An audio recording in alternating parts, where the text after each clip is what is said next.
If I had to have a guy in this playoff based on how they've played this year, it's Max Duggan 1, Stetson Bennett 2, CJ Stroud 3, JJ McCarthy 4. Always College Football with Greg McElroy is presented by AT&T 5G. Too much college football is never too much with AT&T 5G. Hello and welcome in. It's a Wednesday edition here on December 28th. We hope you're enjoying the show wherever you're getting the show, whether that's on the podcast via Apple or Spotify, or if you're here with us on the ESPN YouTube channel. Please like, rate, and subscribe. It helps us out. It helps the show out.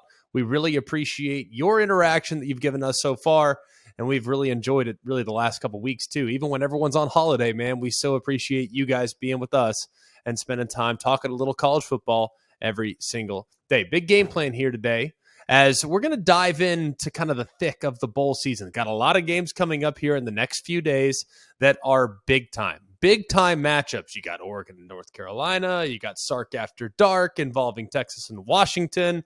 You got Oklahoma and Florida State. We have some big brands that are taking the field here in the next couple days. So we're going to break down some of those games. I'm going to give you full previews and take everything I'm saying right now, by the way, with the tiniest bit of a grain of salt. Now, we're going to talk about factual endeavors that these things and these teams have accomplished this year, but we're also, a guy could opt out at the last second. So take some of this stuff with a slight grain of salt. And if you hit me up via social media at always CFB, if you hit us up there and you tell us, well, this guy's hurt, he's not playing, we're doing the best we can. This is difficult to keep up with. And if you don't believe me, ask the coaches, because the coaches don't even know who's going in some of these games. So take it with a slight grain of salt. We'll get you as up to speed as we can, but I want to talk about what these teams might be at their best as opposed to what they might look like if a guy opts out here or there. So regardless of what the circumstances are, we're going to talk about them at their best. Hear me when I say that, at their best. So assuming everybody goes, that's how we're going to try to break these games down. You good with that? All right, beautiful. Let's not waste any time. It's time for Let's Talk About It, presented by AT&T 5G. All right, let's get things started with the AutoZone Liberty Bowl from Memphis. This game will be 5:30 Eastern time tonight, so get ready. It's going to be awesome. How about this? This might be a surprising statistic. Kansas against Arkansas. First ever bowl meeting between the two teams, but it's actually the third meeting overall. Do you know what the record is? Any of you guys care to take a guess or a stab at it? Just knowing the history and the success of both programs, relatively speaking, who do you think has more wins against the other? If they've played twice already, do you think Arkansas has beat Kansas twice? No. Kansas is 2-0 all time against Arkansas, trying to get to 3-0. All right, Kansas actually has fared pretty well in bowl games in the past. They're 6-6 all time, but they've won 3 straight. However, it's the first time they've been in a bowl in 14 years. This would be the first winning season for the Jayhawks since 2008. If victorious, it would also be the Jayhawks' 5th win against a Power 5 program this year. In the 5 years combined, the 5 previous years combined, they had 5 FBS Power 5 wins. Power 5 wins in 5 years. 5-5. They could have 5 if victorious tonight. We all know what this team is all about. They want to try to run the football. Devin Neal, of course, excellent. Has done a great job all season long. He's already over 1,000 yards. They have done a great job in creating a little bit of balance. Obviously, they've had different quarterbacks in the lineup, but Jalen Daniels now back here for the bowl game. Very excited about his potential, and motivation is always massive when it comes to the bowl games. Motivation is definitely going to be on the side of the Kansas Jayhawks. However, you look at kind of everything. Arkansas, this is their 6th appearance in the Liberty Bowl. It's the most all time. They're 2-3 in their previous 5 trips to play in the postseason in Memphis. Arkansas is great when it comes to attacking the quarterback, right? They have 39 sacks this year. That's the 5th most in the FBS. It's also one shy of the record set for the school back in 1998. So one sack of Daniels, and Arkansas will be arguably the best pass rushing Razorback defense of all time. They're also going to be without their top pass rusher, Drew Sanders, who decided to pursue the NFL draft. So, do have to replace some key pieces there on the defensive side. Offensively speaking, though, Raheem Sanders, Rocket Sanders, an incredible season, nearly 1,500 yards rushing. He's just 151 rushing yards shy of Alex Collins, who's the third most rushing yards ever in the history of Arkansas's program. If he can reach 100 yards in the bowl game, it will be his 8th 100-yard game of the season. That's the third most in a single season in school history. And then at quarterback, of course, KJ Jefferson, over 5,500 career passing yards. That's the 8th most in program history. But he has had his fair share of ups and downs this year, has been a little bit beat up, has been a little bit inconsistent, but hopefully he can finish on a high note by putting together a nice performance in the bowl game. I think Kansas in this game probably going to have a slight edge because of, they're going to be fired up to be there. But ultimately, Arkansas has more talent. It's also going to be interesting, too, defensively, Arkansas. What are they going to look like? What are they going to be defensively? A couple guys that they'll be playing without, guys that have been the backbone of that team. I like Kansas in the game, but ultimately, man, if Arkansas shows up and wants to be there, I think they have a chance to potentially control the line of scrimmage offensively in a game that should be very high scoring. Moving on to the San Diego County Credit Union Holiday Bowl. This game is going to be tonight at 8 o'clock Eastern Time. This game's coming to you live from San Diego, California, one of the best cities in America. And this used to be, by the way, one of my favorite bowl games. It used to be Big 12, Pac-12. Now it's ACC and Pac-12, but still should have some fireworks in this one. Oregon taking on North Carolina. We all know what Drake May has been for North Carolina this year. However, North Carolina, of course, down the stretch didn't play their best football. They need to be able to pick it up on both sides of the ball. And they made a living all year long by outscoring opponents. That's kind of what they were. Now, the defense did at times show signs of improvement, but if the offense doesn't play their A game, they don't win. They might need their A game in this particular game. Oregon's defense is somewhat gettable, especially on 3rd and long. Giving up 3rd and long, meaning 3rd and 7+, they give up 67% completion. That's 126th in college football. They've given up 20 first downs by way of the pass. That's tied for 103. They have given up 5 passing touchdowns on 3rd and longs. That's tied for 126. And they're allowing a staggering 11.7 yards per attempt. That's 130th in college football. So Oregon has been really good on 1st and 2nd down at times this year. However, if Drake May and company are still sitting in 3rd and long, they're going to have their hands full, Oregon is, with this passing attack. You look at some of the other pieces, too, that Drake May has at his disposal. Obviously, very talented core at wide receivers, even if it's at less than 100%. Like I said, though, Drake May, the last 3 games, just not the same. They've been getting more aggressive. Teams have been pressuring. And if you look at his performances in the last 3 weeks, not the same guy. Completion percentage dropped from 70 to 59. Yards per attempt dropped from 9.5 to 5.8. Touchdown to interception ratio, 11.3. Now it's pretty much even. Interception rate up from 0.8% to 3.3%. So he needs to get back to playing the way he did in the first 10 games, and North Carolina will be in great shape. But if he doesn't, they will struggle because that defense, which is giving up 31 points per game, which is the worst among any team that has 9 or more wins this year, they're going to have a hard time with Bo Nix and company. If you look at what the Ducks have been, there are just 6 instances in college football since 2004 where a player has recorded 25 passing touchdowns and 15 rushing touchdowns through their first 13 games of the season. Bo Nix has 27 passing touchdowns and 14 rushing touchdowns. If he can score on the ground against North Carolina, he'll join pretty elite company. Jalen Hurts in 2019, Heisman runner-up. Lamar Jackson in 16 and in 17, Heisman Trophy winner. Johnny Manziel in 2012, Heisman Trophy winner. Cam Newton, 2010, Heisman Trophy winner. 2007, Tim Tebow, Heisman Trophy winner.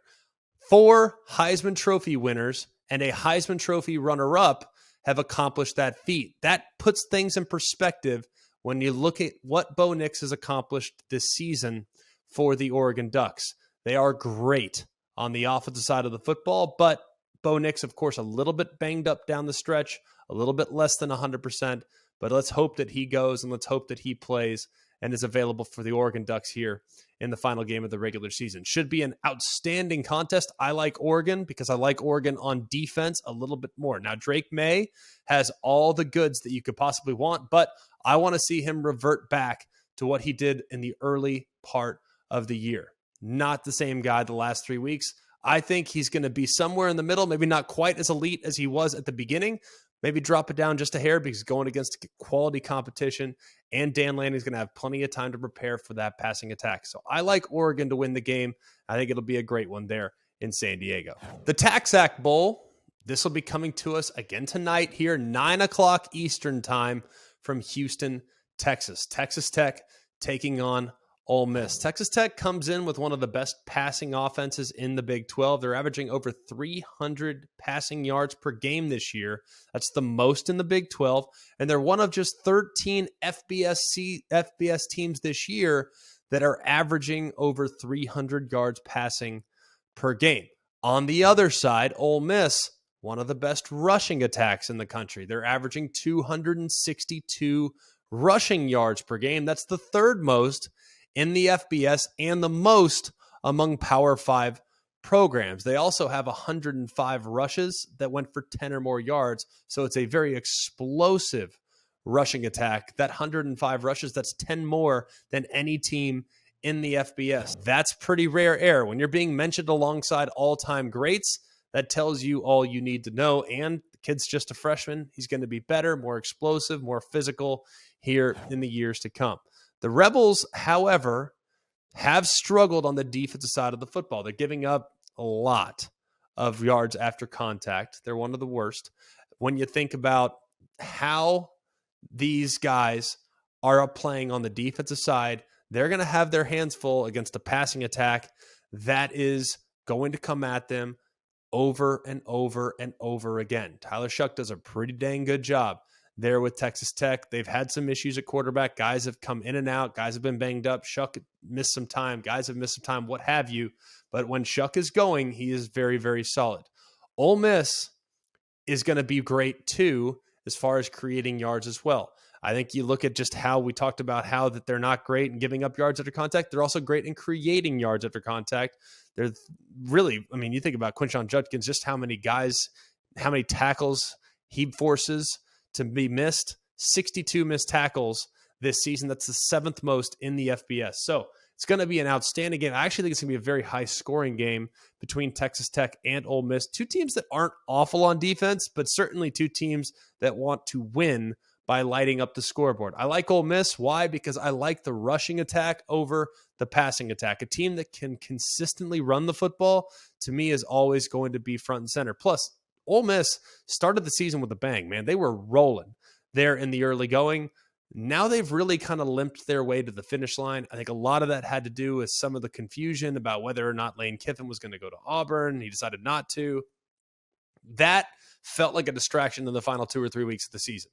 So now that he has reaffirmed his commitment to Oxford, he's reaffirmed his commitment to Ole Miss, you got to think you're going to get a spirited effort from Ole Miss because they have a bad taste in their mouth with how they played down the stretch. Texas Tech's been a great story, and I think the future is bright, but I like Ole Miss at this point here in the Texas Bowl. Moving on to a game that'll be played tomorrow afternoon. That's the Bad Boy Mowers Pinstripe Bowl. This game kicks off tomorrow at 2 o'clock Eastern time. Naturally, it's in the Bronx. It's right there at Yankee Stadium. Syracuse taking on Minnesota. Now, Sean Tucker has had another stellar year for Syracuse. He's rushed for over 1,000 yards. He's got the third most rushing yards in the ACC. In his career, he's rushed for nearly 3,200 yards and needs 243 rushing yards to pass Walter Reyes as the second all-time in Syracuse history. So it's been a great, great career for Sean Tucker, and he has been really the main reason why this offense has had any semblance of success over the last couple years. Now, you look at the way things have gone for Syracuse this year. It's really been a tale of two seasons for Syracuse. I mean, starting the season red hot, they're 6-0, they're ranked, they're playing great. They give Clemson all they want. They're on the road. And man, since that point, it's been quite the fall from grace, finishing just 1-5. I think you look at this team, really, first 6 games, outscoring opponents by nearly 23 points per game. The final 6 games being outscored by nearly 7.7. So very disappointing finish on the season for Syracuse. But you got to think they're going to try to put their best foot forward and cap off a season that was pretty dang special, at least in the early going, with a win to get them to 8-5. That'd be a pretty good year for Dino Babers and the Orange. On the other side, you have some guys that will be playing their final game of their college career. Tanner Morgan, things are kind of up in the air with him. He missed the final 2 games, been a little bit banged up, missed 4 games this year. Ethan Kaliakmanis took over for him and been starting in his place. When Morgan has started this year, the Gophers have gone 6-2. When Kaliakmanis has been the guy, they've gone just 2-2. Scoring under Kaliakmanis, 20 points per game. Under Tanner Morgan, over 32 points per game. So going to be very, very, very important to make sure that Minnesota's at 100% at quarterback. Tanner Morgan, of course, has been there for a very long time, has played a lot of football. Hopefully he can go in the final game of his college career. But we all know that this offense runs almost exclusively through Mo Ibrahim. He's one of the best backs in America. He's also been one of the best stories in America coming back from that torn Achilles from last year. He this year, prior to the win against Wisconsin, he'd rushed for 100 yards in every game this season and had done so in 19 straight games dating back to the 2019 season. All right, that's the longest streak by any FBS player in 25 years. Now, he fell short of the 100-yard mark against Wisconsin. He rushed for just 70 yards on 27 carries. But when you think about the fact that he had 100 yards rushing in 19 consecutive games, that is absurd. Minnesota is in a position here to play against a team that is desperate for a win, desperate to finish their season on a high note. But ultimately, man, when you look at Minnesota, they've never entered a bowl game as a favorite of more than 6 points. Right now, they're way north of that. Okay? So when you look at where they're at, Minnesota has not been in this position before, being such a heavy favorite in a bowl game, and Syracuse has not performed very well against the spread in their last 5 games. They're 0-5 against the spread. So history would indicate that this game's going to be sideways in favor of Minnesota. That's the way I see it. I just think their defense is way too much, and I think Syracuse's offense has been really inconsistent, especially down the stretch. I think Syracuse's defense will keep them in it. They'll hang in there, but ultimately I think Minnesota's going to be just a little bit better on both lines of scrimmage, which ultimately will give them the victory. All right, let's move along now to the Cheez-It Bowl. This game will be 5:30 Eastern time tomorrow from Orlando, Florida. An interesting matchup, a great helmet matchup with Oklahoma taking on Florida State. 2 storied brands, 2 storied programs, but one team has exceeded expectations this year. That's Florida State. One team has been painfully disappointing in Brent Venables' first season. Now, Oklahoma really has not played well this year. They're trying to avoid finishing under 500 for the first time since 1998. Entering this year, they had gone 23 consecutive seasons over 500. That's the second longest active streak in the FBS. Anyone having any clue what the longest active streak is? You might be surprised, because I was when I read this stat for the very first time. Boise State has the longest active streak over 500 in consecutive seasons. They're at 24 consecutive seasons. Oklahoma's at 23, of course, with a victory. That streak will be extended. But behind that, Wisconsin's at 20, Oklahoma State's at 16, and then Alabama currently is sitting at 14. Look, I think it'd be very difficult to try to tell you right now that Oklahoma, things are not going to be better down the road. Like, they've already gone out, they've attacked the portal. Things look pretty good from a recruiting standpoint. I feel like the future is still very bright for Oklahoma, but my goodness, this has been a very, very disappointing season for Brent Venables in trying to replace Lincoln Riley. You look at the offense, that's probably the most troubling difference. You look at what they were from 2017 to 2021. Oklahoma was first in points per game, first in yards per play, first in yards per rush, second in yards per game, third in passing yards per game. I mean, top three in basically every offensive category from 2017 to 2021. Well, here in 2022, 35th in points per game, 30th in yards per play, 18th in yards per game, 29th in yards per rush, and 45th in passing yards per game. Now, in fairness, they haven't always been at 100%. Dylan Gabriel's missed some time. Davis Bevel was thrust into the lineup against Texas. Like, they've had their fair share of challenges, but either way, the offense under Jeff Lebby has not taken flight like many people anticipated, self included. I thought they'd be better on offense this year than what they've been up to this point. On the other side, Florida State comes in having won 5 consecutive games. And I might add, it hasn't been particularly competitive in many of those games. They've outscored the last 5 opponents by an average of 28 points per game.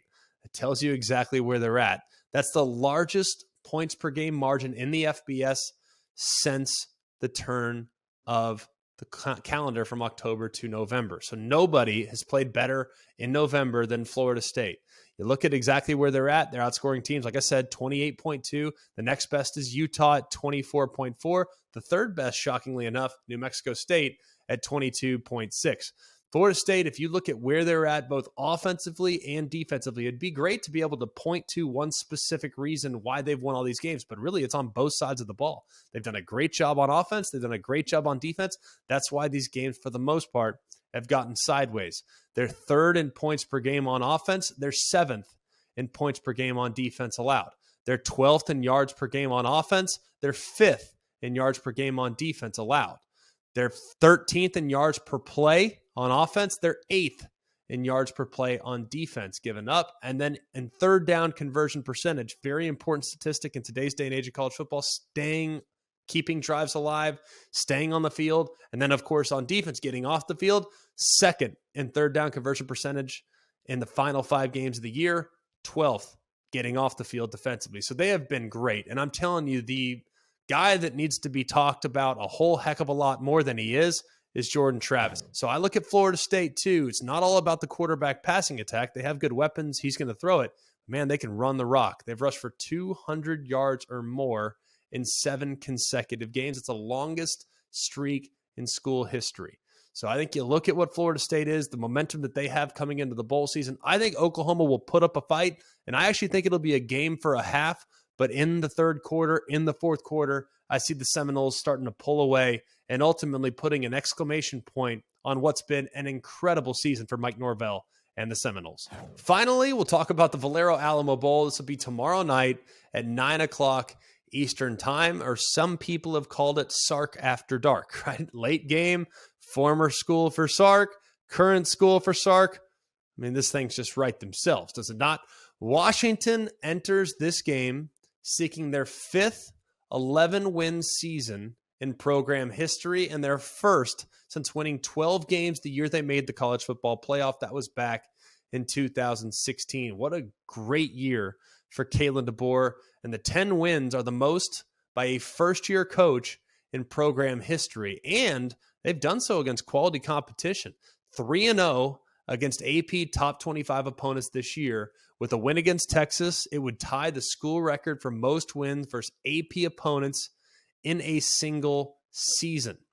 Now, the Longhorns, they have 4 losses this year, all of which have come by 7 points or fewer. They have played close in so many games. Of course, many have talked about the TCU game. Many have talked about the Alabama game. They've had a bunch of close calls this year. They were in full control against Texas Tech, only to come up short after being up 14 points in the second half of that football game. Texas Tech put together a furious rally to win the game in overtime. So if you look at what Texas has been this year, been a lot of positives, but finish has been probably the biggest point of emphasis. Of course, they had moments too in the Oklahoma State game, didn't play great in that game, and yet still had a chance. Of course, Oklahoma State, the wheels came off after that game. So Texas, I think, is really solid. At 100%, Texas is very, very solid. The problem is we're not 100% sure just how close to 100% they're going to be. Bijan Robinson, Roschon Johnson, they're the straws that stir the drink offensively for Texas. And so much of what they try to do offensively is predicated off of play action. Well, if the threat of the run isn't there, will there still be a huge impact on the secondary defenders, the safeties, the linebackers for Washington? That, I think, is something that's going to be very, very interesting. I also think, too, when you look at Washington, man, they have some dudes along the front that people don't know enough about, but I'm telling you, they can flat out get after you. And if they get chances to go against Texas's tackles in one-on-one situations, then you really better buckle up if you're a Texas Longhorn fan. Braylon Trice is the name that you need to know when you watch him. He is a dominant edge defender. He's number 8. You can't miss him. And if he's in a one-on-one situation against your tackles, look out. You got major issues, but he will press the pocket and make it very uncomfortable for Quinn Ewers as he drops back to pass. It's going to be really interesting. I think really interesting to see exactly what happens with Texas. It could be a glimpse into the future. Could be big time glimpse into the future because they're going to have some young players that are stepping into pivotal roles. Naturally, when you're without 2 of your best players, you're going to have to do an awful lot. And then defensively, being without Overshown is also a significant loss. So looking at Texas, a lot of things that they need to account for. And if for whatever reason their offense isn't playing great, they're going to be in some trouble because when you look at what they're going up against on the other side, Washington's offense has been one of the best in America this year in so many remarkable categories. Averaging 41 points per game, that's the 4th most in college football. Averaging 522 yards per game, that's the 2nd most in college football. 377 passing yards per game, that's number 1. Third down conversion percentage, they convert on 57% of their third down attempts. That's a ridiculous number, I might add. That is first in college football. So statistically speaking, one of the best teams in America when it comes to putting together offense, especially offense through the air. Best QBR against AP ranked opponents this year. Number 1 is Stetson Bennett. His QBR and record is 3-0 against AP ranked opponents. His QBR is 98. Caleb Williams, 90 is his QBR. His record is 2-2. Hendon Hooker, 89 is his QBR. His record is 5-1. CJ Stroud, 86 is his QBR. His record is 2-1. And then Michael Penix, he's at 86 as well, alongside CJ Stroud. Against top-tier competition, he's 3-0. And when you look at their offensive line and the way he's able to get the ball out, I think what's most impressive with how much they drop back and the volume with which they try to throw the ball with, the fact that he's been sacked just 5 times and 518 dropbacks is pretty ridiculous. 3 of those 5 sacks came in Washington's 2 losses. He doesn't get pressured very often. They've done a great job up front in keeping him upright and making sure the ball comes out of his hands really quickly. Got some excellent receivers on the perimeter, 2 guys that have gone for over 1,000, Adunzi and McMillan, both of which guys that can really take the top off the defense. They're going to get their opportunities. Both combined for nearly 2,100, over 2,100 receiving yards and 15 receiving touchdowns. So should be an excellent game, an excellent matchup between the two. I like Washington. I think they are more motivated. I think they have better pieces. Their roster is closer to 100%. More guys are available for Washington. And ultimately, I think if they can score the way I think they're going to be able to score, I'm not sure Texas is going to be able to keep up. Give me Washington. Take care of business in the Alamo Bowl. Let's Talk About It is brought to you by AT&T 5G. Too much college football is never too much with AT&T 5G. This episode is brought to you by AT&T, official sponsor of the College Football Playoff. Is checking your team stats at 2 a.m., watching highlights while eating with buddies, or catching the game during a wedding all too much? Nope, because too much college football is never too much. And AT&T 5G keeps you connected all season long. 5G requires compatible plan and device. 5G may not be available in your area. See AT&T.com/5G for you for details. All right, great breaking down some of those games, but it's now time to turn our attention to some of the incredible questions we get from you. So, Coobs, let's dive into the mailbag.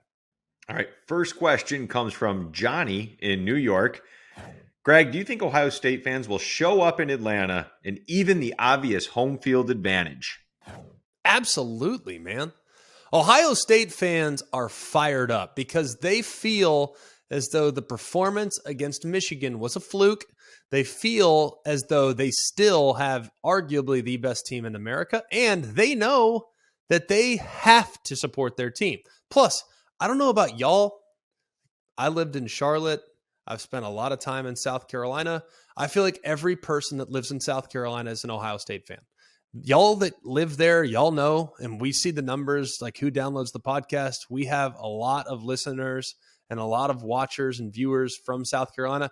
Y'all know that you are cohabitating with a ridiculous amount of Buckeyes. I don't know why that is, but I can tell you this, the Buckeyes will be felt. I don't know if it'll be 50-50. I would imagine it probably will be, especially knowing that last time that I can recall, I remember the Buckeyes, and I'll never forget this. This was 2014 in the semifinal game against Alabama. It was the first opportunity that we ever saw, really, a college football playoff environment. It was in New Orleans, right? And I remember vividly being there thinking, goodness gracious alive, this is an awful lot of scarlet and gray, right? Like, I have seen a lot of Buckeye fans. They were throughout the entire city. They were there, man. At that point, Bama was like a 2-touchdown favorite. So a lot of people associated with Alabama felt as though that thing was going to get sideways. As a result, they were probably outnumbered 2-1 in the street, and it felt like in the building they were in some ways outnumbered 2-1 as well. So I think the Buckeye fans are definitely going to show up, and I would anticipate that being a great scene in Atlanta for the Peach Bowl. Lions, Tigers, and tailgates. Oh my. The college football season is always a great time of year. Besides the jerseys, the face paint, and the foam fingers, there's the food. And nothing gets you more fired up for game day than Eckrich smoked sausage. They're naturally hardwood smoked and have the perfect blend of spices. From buffalo sausage dip, sausage, chili, mac and cheese, Eckrich smoked sausage is a quick way to bring flavor to all your tailgate meals. Visit Eckrich.com for easy, one-of-a-kind sausage recipes. Eckrich, you do you. Funny you mentioned 2014 because this next question reminded me of that. It's from Joe in North Carolina. He says, I'm a Georgia fan and I'm torn. Should I go to ATL for the semifinal game against Ohio State or roll the dice and buy my ticket in LA? I can only do one. What should I do? Oh, man. As someone that has already booked his ticket to LA, I would get out in front of that quickly. Even if you don't win that game, at least you can use the ticket credit elsewhere.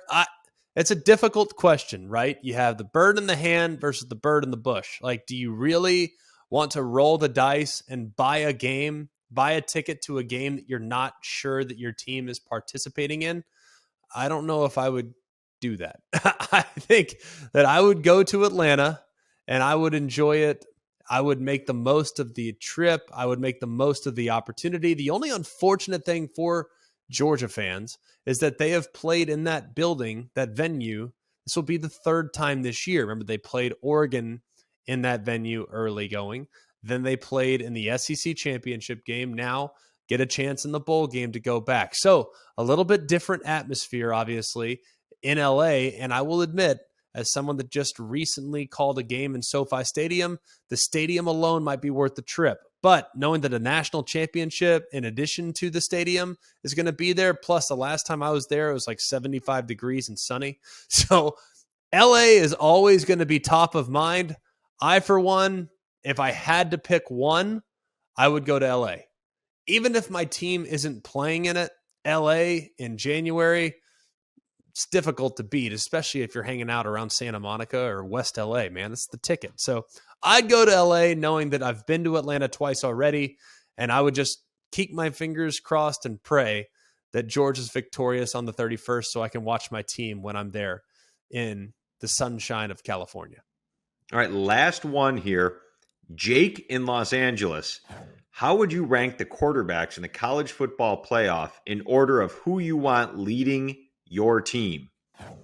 Okay. Well, one, it's a difficult question. So you have four guys, right? Stetson Bennett, CJ Stroud, Max Duggan, and JJ McCarthy.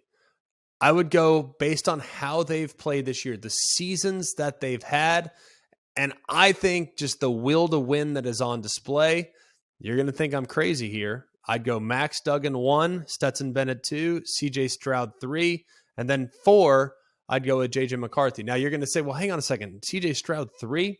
Well, we're talking about two guys that have showcased the ability to make off-schedule plays, talking about two guys that have showcased the ability to run when necessary against a guy that really has to have perfect protection for him to be at his best. Now, that's no disrespect at all to CJ Stroud. I think each of the top three guys should have and were Heisman Trophy finalists.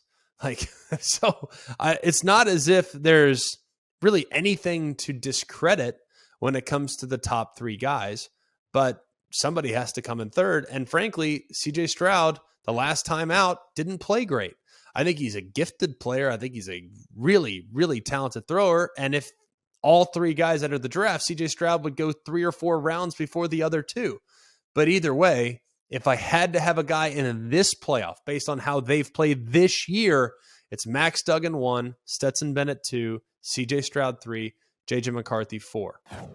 Every college football season, Goodyear knows the importance of winning on the road. The road will always demand confidence, the confidence to handle whatever the journey brings and to perform under tough conditions. And just like the players and the fans of college football, Goodyear is ready. Are you ready for the road? Visit Goodyear.com to find the right Goodyear tires for whatever road you're on this season. Goodyear, more driven. All right, final thought, y'all. Buckle up, man. We are in the heart of bowl season. We have games kicking off just a couple hours from now. So soak it up, enjoy it, and don't let anybody tell you that bowl games don't matter. These games matter. If any of these teams come out and lay a massive egg a la Florida a couple weeks ago when they lost 30-3 and only scored those 3 points with 30 seconds left, they lay an egg like that, there's going to be some splaining that needs to be done here over the next 7 or 8 months before they take the field again. So buckle up and enjoy the action today because we have some great games today, some great games tomorrow, which sets up, obviously, a ridiculously good weekend coming up here in college football. Thanks so much for being with us. Please like, rate, and subscribe. It helps us out, and it really helps the show out. Whether it's on the ESPN YouTube channel or if you're here with us via the podcast, thank you so much. Tell your friends, too. We don't have a marketing budget, so tell your friends. Word of mouth is massive in this game. And give us a follow on our social media at AlwaysCFB on Instagram and Twitter. We'll be pushing content on our social media here in the next few days like we have all season. But it's going to be a really good, solid place to interact with the show in the future. We're going to start using more mailbag questions from our social medias to submit them there, or you can submit them at alwayscollegefootball@gmail.com. So we really appreciate you being with us, coming to us from wherever you're coming to us from. It's been an awesome show, and it will be an awesome week with so many games to look forward to here over the next couple days. This has been Always College Football with Greg McElroy, presented by AT&T 5G. Too much college football is never too much with AT&T 5G.